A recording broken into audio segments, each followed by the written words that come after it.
Sir सुरमई catch करतात बोटी हा. ज्या खोल समुद्रात जातात. ते जवळजवळ 40 ते 45 किलोमीटर खोल समुद्रात जातात आणि साधारण किनाऱ्यापासून 20 किलोमीटर ते गेल्यावरती आपल्याला किनाऱ्याचा काहीही दिसत नाही, एक अंश पण दिसत नाही.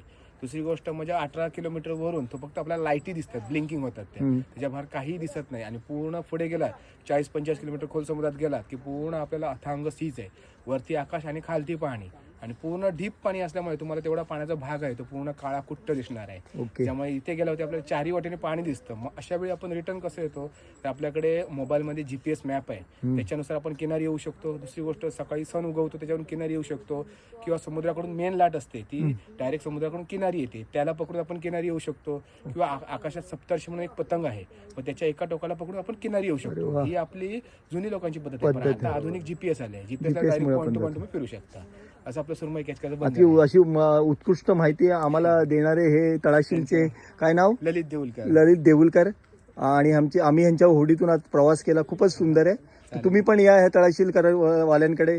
आणि यांची जी डॉल्फिन, आम्हाला पण डॉल्फिन दिसले संध्याकाळी, ते बोलले सकाळी दिसतात पण ह्यांच्या ह्यांनी आम्हाला संध्याकाळी पण दिसले. तर तुम्ही पण या आणि नक्की व्हिजिट द्या ह्या तळाशील गावाला.